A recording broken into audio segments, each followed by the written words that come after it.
Hi everybody, आप सभी का स्वागत है आपके अपने परिवार टीचर्स अड्डा 24/7 पर। मेरा नाम निधि अरोरा है। जैसे कि हम सब जानते हैं कि अक्टूबर का मंथ दिवाली के साथ साथ और भी बहुत सारी खुशियां लेकर आया है, जैसे कि EMRS की भर्ती और उसके बाद आती है हमारी DSSB TGT की भर्ती। तो अभी हाल फिलहाल में DSSB TGT के एग्जाम्स चल भी रहे हैं, जिन पर नोटिफिकेशन 2024 में निकला था। दूसरी तरफ एक भर्ती पूरी भी नहीं हुई है, दूसरी भर्ती आपके सामने आ गई है। मतलब अपॉर्चुनिटी आफ्टर अपॉर्चुनिटी उसी स्टूडेंट को मिलती है जिसने बहुत बहुत स्ट्रांग मैनिफेस्टेशन की है, जिसने बहुत मनोकामनाएं की है कि काश 2025-26 में हमारी नौकरी लग जाए। तो आपकी मनोकामनाएं अब पूरी होती नजर आ रही है। इस बार आप दिवाली भले ही आप अपनी फैमिली के साथ मना रहे हो, लेकिन अगले साल आपकी फैमिली और भी ज़्यादा बढ़ने वाली है, क्योंकि आप अपने ड्रीम स्कूल्स में, दिल्ली के स्कूल्स में सेलिब्रेट कर रहे होगे। तो इसी के साथ साथ मैं दिल्ली की भर्ती के लिए जो इंग्लिश की पोस्ट पर नोटिफिकेशन आउट हुआ है, जिसमें आपको 973 पद देखने को मिल रहे हैं, उसका कंप्लीट डिस्कशन और एक्सप्लेनेशन लेकर आई हूँ। क्या है उसकी एलिजिबिलिटी, क्या है आपका एग्जाम पैटर्न, क्या है आपका सिलेबस, क्या रहेगी सैलरी और कैसे करनी है हमें इस बार की तैयारी। तो पिछली बार की भर्ती जिस पर अभी एग्जाम हुआ है, उसकी सीख लेकर हम बहुत सारी चीज़ों को अनलर्न करेंगे, बहुत सारी चीज़ों को रीलर्न भी करेंगे और 360 डिग्री नया ट्विस्ट देखने वाले हैं, क्योंकि इस भर्ती में आपको देखने वाले हैं बहुत बड़े बदलाव और तैयारी का एक नया रूप। तो उसी रूप को देखते हुए सबसे पहले एक ओवरव्यू दे देती हूँ। आपकी जो टोटल पोस्ट है 973, उसमें मेल के पद हैं आपके पास 869 और फीमेल के पद है 104। मतलब दोनों ही जो पॉसिबिलिटीज़ है, जो दोनों पोस्ट है, वो अलग अलग मेंशन की गई है। ये सारी भर्तियां DOE डिपार्टमेंट से आई हैं। पिछली बार DOE और NDMC दोनों डिपार्टमेंट से आई थी। तो इस बार एप्लीकेशन फॉर्म की प्रक्रिया 9 अक्टूबर से शुरू हो गई। 7 अक्टूबर लास्ट डेट है। इसमें मैं आपकी मदद करूंगी step by step form filling को समझाते हुए। अब बात कर लेते हैं एलिजिबिलिटी की। बहुत कॉम्प्लिकेटेड नहीं है, बहुत फ्लेक्सिबल दी गई है। फॉर एग्जाम्पल, अगर आप मेल फीमेल किसी भी पोस्ट से अप्लाई कर रहे हो, आपके पास ग्रेजुएट डिग्री होनी चाहिए इंग्लिश में 50% मार्क्स के साथ। इंग्लिश आपका मिनिमम 2 सालों के लिए होना चाहिए। अगर ये नहीं है, मतलब आपने ग्रेजुएशन इंग्लिश से मान लो नहीं किया, आपने पोस्ट ग्रेजुएशन कर लिया इंग्लिश से, तो भी आपका काम चल जाएगा। 50% मार्क्स बस आपके होने चाहिए, या तो ग्रेजुएशन में या पोस्ट ग्रेजुएशन में। मतलब ज़रूरी नहीं कि यहाँ इंग्लिश में ग्रेजुएशन हो, पोस्ट ग्रेजुएशन है तो काम चल जाएगा। साथ ही साथ में अगर ये नहीं है तो 4 साल का इंटीग्रेटेड आपका कोई कोर्स होना चाहिए, जैसे BSc BEd, BA टाइप्स, ऐसा कुछ होना चाहिए। उसमें इंग्लिश आपकी कम से कम 3 साल में होनी चाहिए। ये है तभी काम चलेगा, ठीक है। तो इससे आपका काम बन जाएगा। अब इनमें से कोई एक एजुकेशनल डिग्री को आप अपने साथ रखोगे। साथ में आपके पास होना चाहिए BEd डिग्री या फिर 3 साल की इंटीग्रेटेड BEd MA डिग्री। इसमें आपको इंटीग्रेटेड BEd MA डिग्री की जरूरत नहीं है, लेकिन आपके पास BEd डिग्री तो होनी चाहिए। आपकी ग्रेजुएशन है, पोस्ट ग्रेजुएशन है, कुछ भी है, इंग्लिश से होनी चाहिए और साथ में आपकी BEd डिग्री होनी चाहिए। तो दूसरी कंडीशन थी। तीसरी जो कंपल्सरी रिक्वायरमेंट है वो ये है कि आपका CTET पेपर 2 क्वालिफाइड होना चाहिए। तो ना तो BEd अपीयरिंग वाले स्टूडेंट्स अलाउड हैं अभी तक, ना ही CTET अपीयरिंग वाले स्टूडेंट्स अलाउड है। मैं ये बात बहुत अच्छे से जानती हूँ कि इस बार लाखों स्टूडेंट्स BEd पास किए हैं। इस बार CTET वालों को मौका नहीं मिला है, क्योंकि 2025 में CTET नहीं हुआ। तो ये नाइंसाफी पर हम रोजाना आपकी बातों को पहुंचा रहे हैं, बात उठा भी रहे हैं, लेकिन जो स्टूडेंट्स अभी आराम से एलिजिबल है वो तैयारी में कोई कंजूसी ना छोड़े। इस वीडियो को देखते हुए आगे बढ़े। चलिए फिर आगे चलते हैं, बात कर लेते हैं एज लिमिट की। इसमें भी नाइंसाफी एक देखने को मिल रही है। मैक्सिमम एज लिमिट 30 साल कर दी है और हम समय समय पर बात उठा रहे हैं कि 30 साल क्यों एज लिमिट बढ़ानी चाहिए। स्टूडेंट 25 साल तक तो होश संभालता है, अपनी BEd डिग्री तक कंप्लीट करता है, उसके बाद 3-4 साल बाद ये एग्जाम लेते हैं। तो अगर ये मौका मिल रहा है, 30 साल से एज लिमिट बढ़ानी चाहिए। खैर, कुछ रिलैक्सेशंस मिल रहे हैं SC ST वालों को, OBC को और PWBD जो कैटेगरीज हैं, डिपेंड करता है 10 से 15 साल तक का रिलैक्सेशन। अगर आप जनरल हो तो 10 साल और अगर PWD के साथ SC ST हो तो फिर वो 15 साल तक जाता है। बात कर लेते हैं हम यहाँ पे एग्जाम पैटर्न की। एग्जाम पैटर्न बिल्कुल वही है जैसे होता था। 2 पेपर्स में आपकी परीक्षा डिवाइडेड है, मतलब सेक्शन A और सेक्शन B। एक ही चरण में एग्जाम होगा, तो 2 चरणों का कोई इसमें लोचा नहीं है, यूपी की तरह, EMRS की तरह। पेपर 1 में आपको ये जनरल पेपर के सब्जेक्ट्स दिए जाएंगे, जीके, इंग्लिश, हिंदी, मैथ्स और रीजनिंग में ऐसे दिखा देती हूँ आपको, दिख गया। हर एक डोमेन 20-20 मार्क्स का है, तो 100 नंबर का हो गया आपका सेक्शन नंबर ए। बाकी के जो शेष 100 नंबर बचेंगे उसका सेक्शन नंबर बी है, जिसमें सब्जेक्ट है। सब्जेक्ट का पैटर्न पूरी तरीके से पिछली बार भी बदल गया था, इस बार भी बदल चुका है। आपको सिर्फ और सिर्फ लिटरेचर और पेडागोजी पढ़नी है, जो मैं सिलेबस में बताने वाली हूँ। पूरे पेपर का ओवरव्यू बता देती हूँ। टोटल क्वेश्चन होंगे 200, टोटल मार्क्स भी है 200, मतलब हर एक क्वेश्चन 1 नंबर का है। टोटल टाइम आपको 2 घंटे का दिया जाएगा, मतलब 1 मिनट भी नहीं दिया जा रहा है आपको इस पेपर में पर question. It is a race against time, ठीक है। उसके बाद नेगेटिव मार्किंग आपको मिल रही है 0.25। क्वालिफाइंग नेचर का आपका रहेगा पेपर नंबर 2। जनरल कैटेगरी वालों को क्वालिफाई करना है 40% मार्क्स के साथ। जाहिर सी बात है, अगर आपका 100 नंबर का सब्जेक्ट पूछा जा रहा है तो उसमें इतनी आपकी मिनिमम प्रोफिशिएंसी हो कि आप 40 नंबर स्कोर करके आए। हालांकि ये क्वालिफाइंग जो मार्क्स है वो आपके कम होते रहेंगे कैटेगरी टू कैटेगरी, किसी में 35% है, किसी में 30% है, लेकिन आपके लिए मैंडेटरी रिक्वायरमेंट है कि आपकी माहिरता सब्जेक्ट पर होनी चाहिए अगर आप DSSB एग्जाम क्वालिफाई करना चाहते हो। तो ये इस बात का मिनिमम क्वालिफाइंग क्राइटेरिया है। अब बात कर लेते हैं मेहनत की, जिसके लिए आप मेहनत कर रहे हो वो है आपकी सैलरी। दिल वालों की दिल्ली की नौकरी है, और मैं बार बार बताती हूँ वर्ल्ड का जो बेस्ट एक्सपोजर आपको मिल सकता है एक टीचिंग जॉब के थ्रू, एक औहदा, एक रुतबा और एक नोबेल प्रोफेशन का जो थैंकफुलनेस आपको मिल सकती है वो दिल्ली में नौकरी के साथ मिल सकती है।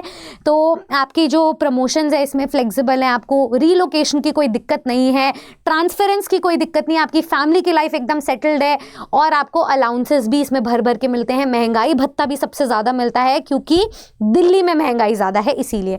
तो आपकी जो सैलरी है वो आपकी पे स्केल नंबर 7 की सैलरी जाती है, ग्रुप बी की नौकरी है, तो 44,900 से शुरू होकर आपकी बेसिक सैलरी 1,42,400 तक जाती है।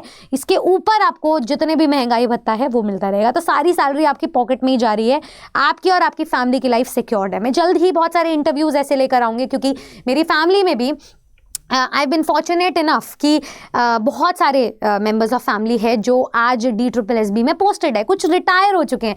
तो उनसे आपकी उनसे उनका एक्सपीरियंस, उनका अनुभव शेयर करते हुए आप तक मैं वो बातें पहुंचाऊंगी जो एक दिल्ली के टीचर को जानने की ज़रूरत है, एक ड्रीम स्कूल में लगने की ज़रूरत है, ठीक है। चलिए अब इस सैलरी के साथ साथ हम बात कर लेते हैं इसके सिलेबस की। तो मैं आपको बता दूं, अभी तक जो आपका एग्जाम पैटर्न रहता था ना, उसमें grammar, vocab, comprehension, writing section, pedagogy, literature, ये सारे सेक्शन रहते थे 100 नंबर में। अब ये सारे सेक्शन को हटा दिया गया। पिछली बार लास्ट मिनट सिलेबस चेंज किया था पिछली बार वाली भर्ती में। तो आपका ये वाला जो पोर्शन है जिसमें Indian classical literature, European classical literature ये दिया जा रहा है, इंडियन राइटिंग एंड इंग्लिश दिया जा रहा है, ब्रिटिश पोइट्री एंड ड्रामा दिया जा रहा है, अमेरिकन लिटरेचर 18 सेंचुरी का दिया जा रहा है, पॉपुलर लिटरेचर दिया जा रहा है, British poetry and drama 17 and 18 century का दिया जा रहा है, ब्रिटिश लिटरेचर 18 सेंचुरी का है, ब्रिटिश रोमांटिक लिटरेचर है, ब्रिटिश लिटरेचर 19 सेंचुरी का दिया जा रहा है, वुमेन्स राइटिंग है, ब्रिटिश लिटरेचर है अर्ली 20th सेंचुरी की, मॉडर्न यूरोपियन ड्रामा है, पोस्ट कॉलोनियल लिटरेचर्स है, और साथ में कुछ डिसिप्लिनेरियन जो हमारे पोस्ट ग्रेजुएट लेवल पर दिल्ली यूनिवर्सिटी का पूरा जो करिकुलम है वहां से लिया गया है। तो दिल्ली यूनिवर्सिटी का syllabus is equals to DSSB का सिलेबस। हमारे पास हाईली प्रोफिशिएंट लेक्चरर्स हैं, टीचर्स हैं जो PhD होल्डर्स हैं, जो UGC नेट क्वालिफाइड है, जो आपको इस एग्जाम को क्वालिफाई करने में हेल्प करने वाले हैं। तो आप उनके एक्सपीरियंस को यूटिलाइज कर सकते हो, आप वो जो ग्रेन्ड नॉलेज है उन्हें यूज कर सकते हो ताकि आप इस एग्जाम को क्वालिफाई कर सको। इसमें कुछ क्रिएटिव राइटिंग का पोर्शन भी है, जैसे modern Indian writing in English translation, literature in Indian diaspora, ठीक है, ब्रिटिश लिटरेचर है, 19th सेंचुरी यूरोपियन रियलिज्म है, उसके बाद लिटरेरी क्रिटिसिज्म है, science fiction and detective literature है, लिटरेचर एंड सिनेमा है, वर्ल्ड लिटरेचर है, लिटरेरी थ्योरी है, पार्टीशन लिटरेचर है, रिसर्च मेथोडोलॉजी है, ट्रैवल राइटिंग है, ऑटोबायोग्राफी भी है। फिर जो जनरल इलेक्टिव, जो इलेक्टिव इंग्लिश के सब्जेक्ट्स होते हैं, उसमें आपकी academic writing and composition, media and communication skills, जो बेसिकली ICT और जो रिसर्च एंड कम्युनिकेशन के टॉपिक्स होते हैं वहाँ से लिए गए हैं, text and performance, language and linguistics का पार्ट जो हम CDP में इतना सा पढ़ते थे उसको थोड़ा सा आपको इनग्रेन नॉलेज में पढ़ना है। उसके बाद कंटेम्प्रेरी इंडिया है, women and empowerment, language, literature and culture है, रीडिंग्स है, इंडियन डाइवर्सिटीज़ और लिटरेरी मूवमेंट्स पर। उसके बाद एबिलिटी एनहांसमेंट है जिसमें आपको इंग्लिश, MIL एंड कम्युनिकेशन पढ़ना है, और स्किल एनहांसमेंट में आपको कुछ पेडागोजी के सेक्शंस पढ़ने हैं, जैसे कि ELT English language teaching, soft skills, translation studies, creative writing, business communication, technical writing. तो ये पेडागोजी के फॉर्म में जो केस बेस्ड क्वेश्चंस है वहाँ से पूछे जाएंगे। ऐसे सिमिलर पैटर्न EMRS में भी अभी हाल फिलहाल में इंट्रोड्यूस किया गया है। यहाँ पे आपका पूरा B.Ed का सिलेबस है जिसमें आपको टीचिंग एंड लर्निंग पढ़ना है, LAC पढ़ना है, डिसिप्लिन एंड सब्जेक्ट पढ़ना है, जेंडर स्कूल एंड सोसाइटी पढ़ना है, स्कूल सब्जेक्ट का पेडागोजी पढ़ना है, नॉलेज एंड करिकुलम पढ़ना है, असेसमेंट फॉर लर्निंग पढ़ना है, क्रिएटिंग एंड इंक्लूसिव स्कूल पढ़ना है, चाइल्डहुड एंड ग्रोइंग अप पढ़ना है, ड्रामा एंड एजुकेशन पढ़ना है। ये सारा पूरा B.Ed की किताब है जो आपको पढ़नी है। तो ऐसे मल्टीपल कोर्स वर्क्स को, मल्टीपल जो सिलेबाई है, करिकुला है, उसे कलेक्ट करके हम एक बहुत ही डिफाइंड और एक बहुत ही कैनोनिकल सिलेबस ना रखे, बहुत ही ज़्यादा कॉन्क्रीट नॉलेज वाला स्टडी प्लान बना रहे हैं। आप अगर उस स्टडी प्लान का हिस्सा बनना चाहते हैं, कम से कम समय में इस एग्ज़ाम पर सिलेक्शन हासिल करना चाहते हैं, आप अभी के जिन्होंने एग्ज़ाम दिए हैं स्टूडेंट्स, उनसे एक्सपीरियंस लेना चाहते हैं, उनके सक्सेस स्टोरी को जानना चाहते हैं, तो आप चैनल के साथ जुड़े रहें, क्योंकि हम जो आपको प्रोवाइड कर रहे हैं वो आपको पूरी इंडस्ट्री में कहीं और नहीं मिल सकता है। ऐसे दावे के साथ, ऐसे टॉल क्लेम्स मैं इसलिए रख रही हूँ क्योंकि आपको ना सिर्फ यहाँ पे सिलेक्शन मिल रहा है, बल्कि ARA 24/7 के साथ आपको सिलेक्शन का अश्योरेंस और उस पर भी इंश्योरेंस मिल रहा है। अगर आपको ये बात नहीं समझ आई है तो मैं आपको बता देती हूँ, ये सारी प्रेपरेशन को आप कर सकते हो हमारे टीचिंग महापैक के साथ, जिसमें आपको जनरल पेपर की ग्रामर भी देखने को मिलेगी। इसमें हम बेसिक पार्ट्स ऑफ स्पीच पढ़ेंगे, वो कैप पढ़ेंगे और कॉम्प्रिहेंशन पढ़ेंगे। तो वो हमारा पूरा जनरल पेपर का पार्ट होगा। इसमें सारे जनरल पेपर में कैसे मेरिट बनानी है वो सिखाएंगे, साथ में जो आपका सब्जेक्ट है वो पढ़ाया जाएगा। तो किसी भी टीचिंग महापैक या किसी भी महापैक में इनरोल करने के बाद आपको 4x बेनिफिट्स मिल रहे हैं। नंबर 1 बेनिफिट अब मिल रहा है आपको फ्लैट 80% का ऑफ। नंबर 2 बेनिफिट है, उस पर 3x ड्यूरेशन आपको बढ़ा दी गई है वैलिडिटी। नंबर 3 जो सबसे इंपॉर्टेंट है आपका इंश्योरेंस, वो ये कि आप जितने का भी बैच परचेस करो, अगर आपका उस पे सिलेक्शन हो गया किसी भी नौकरी पे, तो 100% जितना आपने प्राइस पे किया उसका आपको रिफंड दे दिया जाएगा विद GST। कुछ कट नहीं किया जाएगा। 1800 रुपये का बैच है तो 1800 रुपये का आपको बैच वापस कर दिया जाएगा। अगर कोई एग्जाम मान लो किसी भी कारणवश डिले हो जाता है तो 3x वैलिडिटी पर हम एडिशनल 12 महीने आपको उसी बैच पे बिना किसी प्राइस के एक्सटेंशन दे देंगे अश्योरेंस पैक के साथ। तो आपको ये सब कुछ अप्लाई करना है इस डिस्काउंटेड कूपन कोड के साथ जिसका नाम है Y449। करना क्या है, आप जाएं हमारे ARA 24/7 वेबसाइट या फिर एप्लीकेशन पर। जैसे आप यहाँ पे अपनी लॉगिन डिटेल्स डालेंगे, आप ऑल कोर्सेज टीचिंग पे जाइए। हमारे DSSB के बैचेस बन गए हैं, प्लानर आ चुका है। यहाँ पर आप देख सकते हैं कि TGT के बैचेस हैं। आपको सिर्फ अपनी तैयारी शुरू करनी है। 13 अक्टूबर से बैच आ रहा है, सीधा टीचिंग महापैक पे जाओ, क्योंकि जितने का एक बैच है उतने का ही टीचिंग महापैक है। इसमें हम 60 से भी ज़्यादा एग्जाम्स की तैयारी करवा रहे हैं। मान लो आप 12 महीने का ये बैच परचेस करते हो, इस पे आप कूपन कोड लगाइए Y449। अप्लाई किया तो आपका जो बैच का प्राइस है वो 9000 का था और अब वो आपको मिल रहा है 1868 रुपये का महज। ये है पावर आपके टीचिंग महापैक की, ये है पावर आपके फेस्टिवल्स की, ये है पावर आपकी अपने एग्जाम के लिए। एक बात याद रखना, DSSB का exam is the race against time. आपके लिए पल पल इंपॉर्टेंट है। आपका जो एग्जाम है वो बाकी एग्जाम से इसलिए अलग है क्योंकि सेट वाइज आपके पेपर खुलते हैं। एक बार वो 20 सेट ऑफ क्वेश्चंस आपने उसको अपीयर किया, आपने उसे अटेम्प्ट किया, उसके बाद आप कोई अंडू या रीडू नहीं कर सकते हैं। उसके बाद नेक्स्ट 20 सेट ऑफ क्वेश्चंस निकल जाएंगे। उसी बीच आपको देखना है, डिसीजन बनाना है कि क्या उस क्वेश्चन के साथ आपको आगे बढ़ना है, नहीं बढ़ना है। नेगेटिव मार्किंग भी होगी।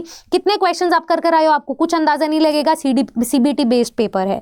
दूसरी चीज ये कि इसमें सब्जेक्ट के पैटर्न को बदल दिया गया है। तो ये सारी तैयारी हम आपको यहाँ पर करवाएंगे बहुत ही कंसोलिडेटेड, क्रिस्प और कॉन्क्रीट तरीके से हमारे टीचिंग महापैक में। बैचेस स्टार्ट हो रहे हैं 13 अक्टूबर से।